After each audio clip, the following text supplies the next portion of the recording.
오늘은 구속의 경륜 37번째 시간입니다. 오늘 연구할 주제도 이 14만 4천인과 관련된 이 셋째 천사의 기별이 세 천사의 기별이고, 셋째 천사의 기별로 살아계신 하나님의 인을 치는 이 사업이 지금 예수님께서 지성소에 하시고 계시는 지성소의 봉사 사업인데요. 즉 성소 정결 사업이고, 이것은 죄를 도말하는 사업입니다. 그래서 하나님의 백성들을 티나 주름 잡힌 것이 없는 이런 교회로 만들려고 하는 것이 하나님의 이제 뜻이고, 예수님께서 지금 지성소에서 일을 하고 계시죠. 그런데 이 14만 4천인과 이 중요한 핵심 진리인 이 14만 4천인과 관련된 질문을 오늘 또 받아보려고 하는데요. 또 어떤 질문을 많이 하느냐 하면, 이스라엘의 12지파가 상징이니까 12지파에서 나오는 이 14만 4천인도 상징으로 봐야 맞지 않느냐라는 이런 질문을 하십니다. 우리가 이 성경을 보면은 성경은 많은 비유와 상징을 이용해서 진리를 가르치고 있지 않습니까? 이 상징이나 비유나 표상을 사용하는 것은 실제적인 사실, 곧 중요한 진리를 가르치기 위해서 이것들을 이제 사용을 하고 있는데요. 이스라엘의 12지파는 현재 존재하지 않지만 그리스도께서는 이스라엘의 12지파를 상징으로 해서 어떤 중요한 진리를 가르치기 위해서 요한에게 계시로 보여주신 것입니다. 곧 이 14만 4천인들의 귀중한 진리를 나타내기 위해서 이스라엘의 12지파를 표상으로 사용하셨는데요. 그런데 참으로 아이러니하게도 예수님께서는 중요한 14만 4천인의 진리를 가르치기 위해서 이스라엘의 12지파를 표상으로 사용하셨습니다. 그런데 사람들은 오히려 이 14만 4천인의 진리를 상징으로 만들기 위해서 이스라엘의 12지파를 이용하고 있습니다. 참으로 놀라운 일이죠.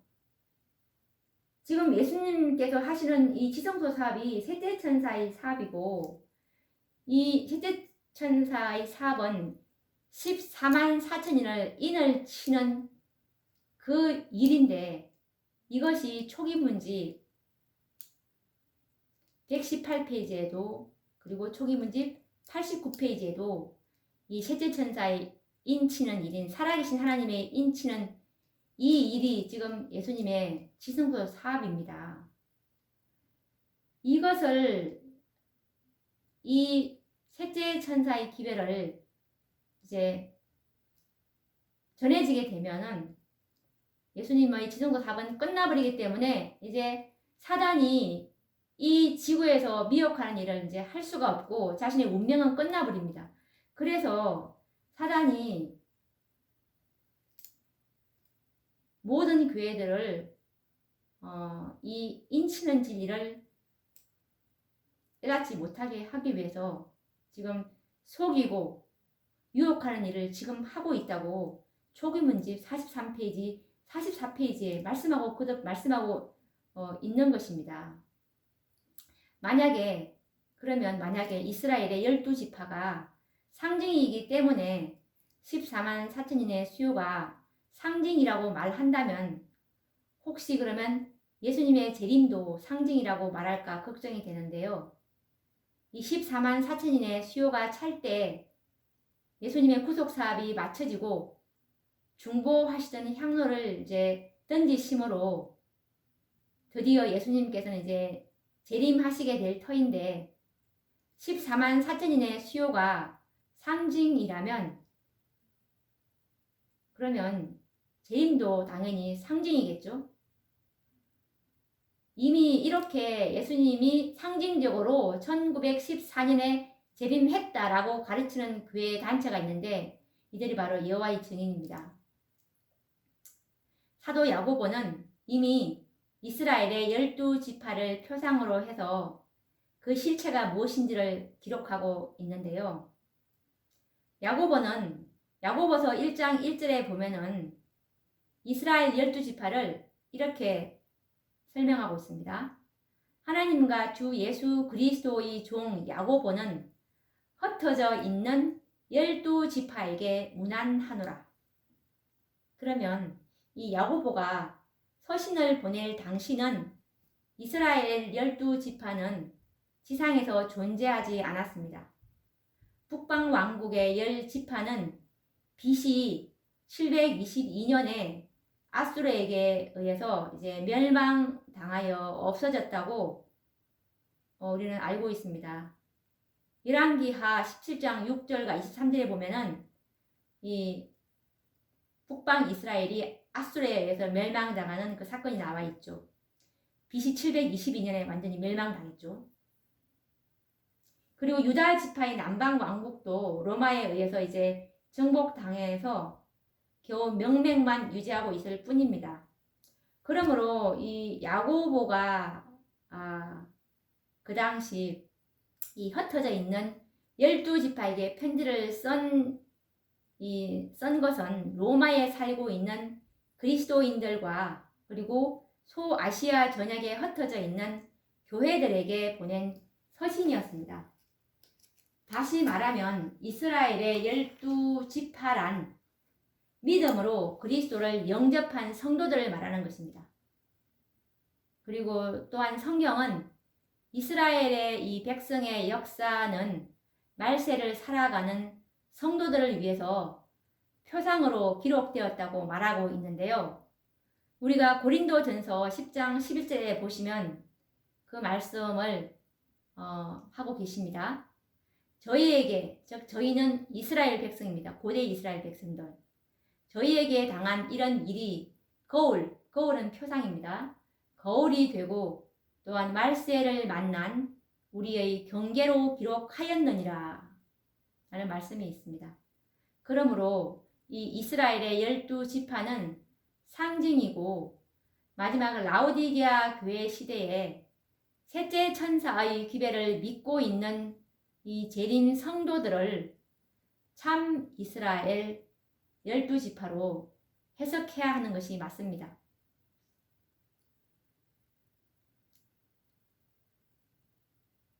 이스라엘의 12지파 중에서 이 14만 4천인들은 살아계신 하나님의 인침을 받고 하늘 성전, 곧 새 예루살렘 성전에서 봉사할 봉사자들로 선택을 받게 되는 것입니다. 새 하늘과 새 예루살렘 성전의 구성원들은 요한계시록 4장 4절에 보시면 24장로가 있고 그리고 또 24만 4천인들의 봉사자들이 있습니다. 그리고 또 셀 수 없는 허다한 무리로 이렇게 구성되어 있게 되는데요.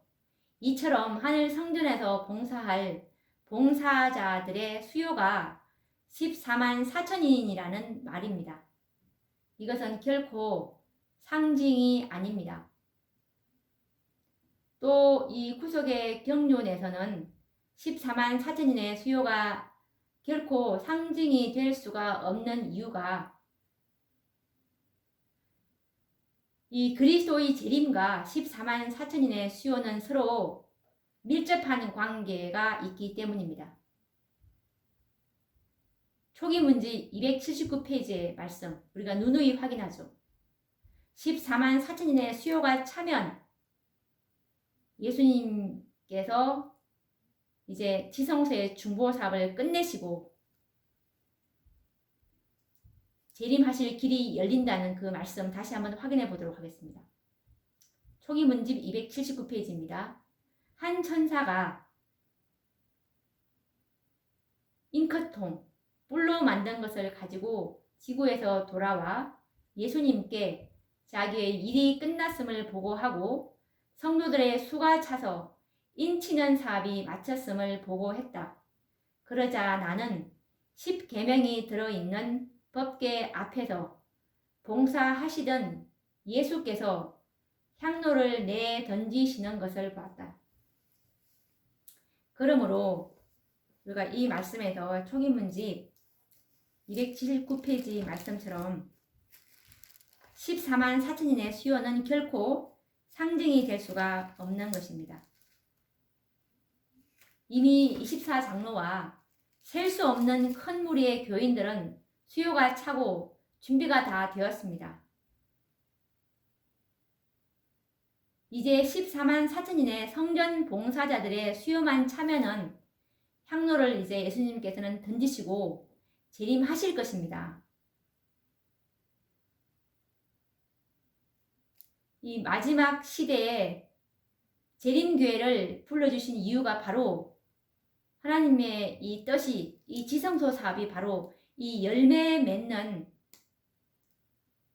땅에서 구속함을 얻은 14만 4천인, 그 입에 거짓말도 없고 흠이 없는 하나님의 율법을 온전히 지킬 수 있다는 것을 이제 입증해야 할 시기가 다 되었기 때문에 예수님의 이 지성소에 들어가심으로 셋째 천사를 보여주신 이유가, 셋째 천사의 기별은 완전한 진리입니다.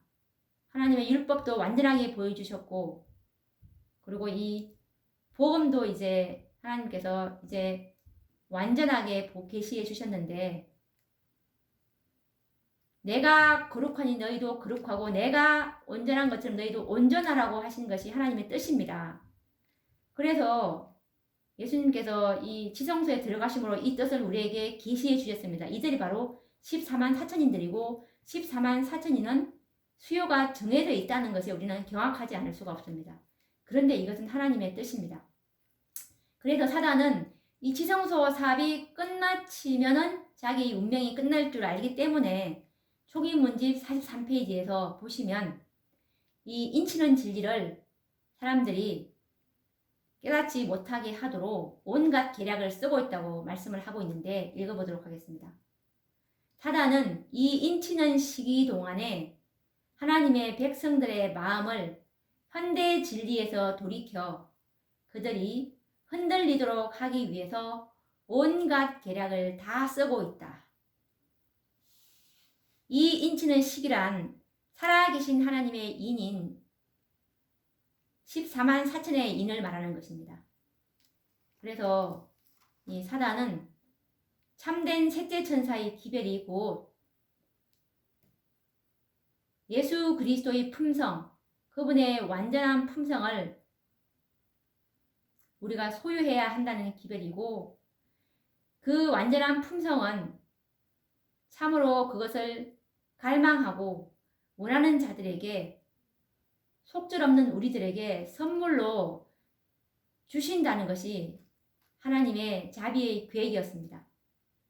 그래서 총인문집 계속 제가 계속 읽어 이제 드리도록 하겠는데요. 이 43, 44페이지에 보시면 사단이 어떻게 하면은 이 14만 4천의 진리를 깨닫지 못하게 하도록 관계를 다 쓸 것이라는 것을 지금 계속 말씀하고 있는데 읽어보겠습니다. 나는 사단이 이러한 방법으로 하나님의 백성들을 혼란시키고 속이고 유혹하는 일을 바로 지금 곧 인치는 시기에 하는 것을 봤다. 어떤 사람들은 현대의 진리에 굳게 서 있지 않았다. 사단은 인치는 시기가 마치고 하나님의 복음학이 그분의 백성에게서 거두어지기까지 온갖 관계를 다 써서 그들을 그러한 처지에 붙들어 놓기 위하여 애쓸 것이다 라고 말씀하고 있습니다. 많은 재림 성도들이 지금 이 인치는 시기라는 것을 알고 있지 못합니다. 지금 추수 시기고, 이 추수 시기는 1844년도 예수님께서 지성소에 들어가심으로 살아계신 하나님의 인치는 사업이 시작되었고, 언제 이 인치는 사업이 마쳐질지 아무도 모릅니다. 14만 4천의 수요가 차면 인치는 시기가 마치기 때문에 사단은 어떠한 관계를 써서 이 진리를 사람들이 깨닫지 못하도록 하겠죠. 그리고 사단이 재림교회가 이 사명을 받았는데 지금 재림교회가 셋천사의 기별을 가지고 있노라고 하지만 빈 껍데기에 불과합니다. 왜냐하면 셋째 천사의 기별은 14만 4천인을 인을 치는 인치는 진리를 지금 재림교회는 못 박아버렸습니다. 그래서 항해 도표도 나침반도 없는 표류하는 그런 교회가 되어버렸고 이제는 정말 큰 빛과 큰 증거를 받았던 재림교회였지만 이제는 명목상의 교회가 되어버렸는데요. 사단은 이미 재림교회가 교회를 통해서 이 기별을 14만 4천의 이 기별을 제거할 것이라고 자신의 계략을 이미 오래전부터 세워놓았는데 재림교회는 그 계략에 넘어가고 말았습니다. 목사와 복음교역자에게 보내는 권면 409페이지에 있는데요. 이 말씀이 있는데 사단의 계획이 있습니다. 이 계획을 우리가 한번 읽어보도록 하겠습니다. 그는 사단입니다. 내가 나가서 속이는 영이 되어 내가 할 수 있다면 이들을 속이고 비평하고 저주하고 거짓 것을 만드는 이가 되게 하리라 라고 말한다. 기만과 거짓 증거의 죄가 큰 빛, 큰 증거를 받았던 어떤 교회에 의해 받아들여져서 그 교회는 주님께서 보내신 기별을 제거할 것이요.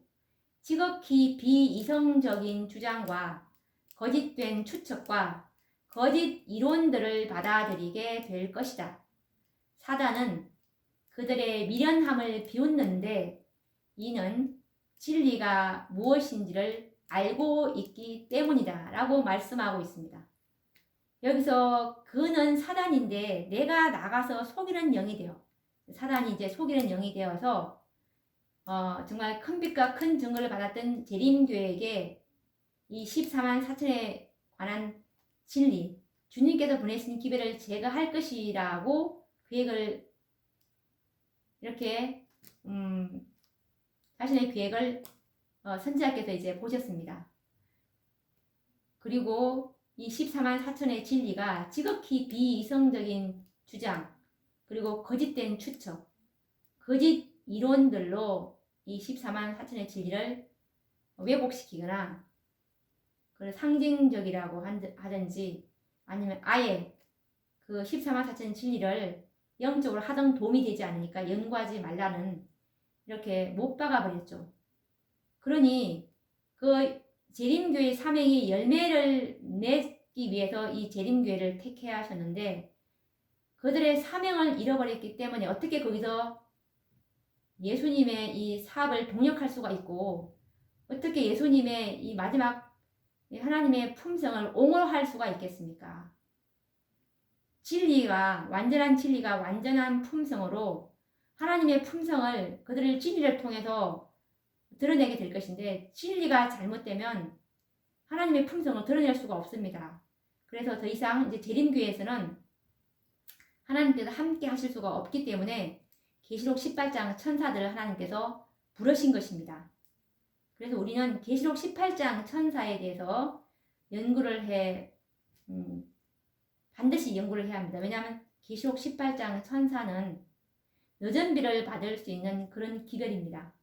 그리고 계시록 18장 천사의 기별은 참된 셋째 천사의 기별이고 이 기별로 우리는 하나님의 영광을 드러내므로 하나님께서 우리에게 요구하시는 그 개혁 사업이 완전히 이루어지므로 이 기별을 최종적으로 따라온 무리들에게 하나님께서는 그분의 크신 능력인 늦은 비를 부어주셔서 온 세상에 경고를 하는 최후의 경고를 하게 되므로 이 땅에 있는 이 14만 4천의 수요를 채움으로 예수님의 지성소의 사업은 끝나게 될 것이 하나님의 계획입니다.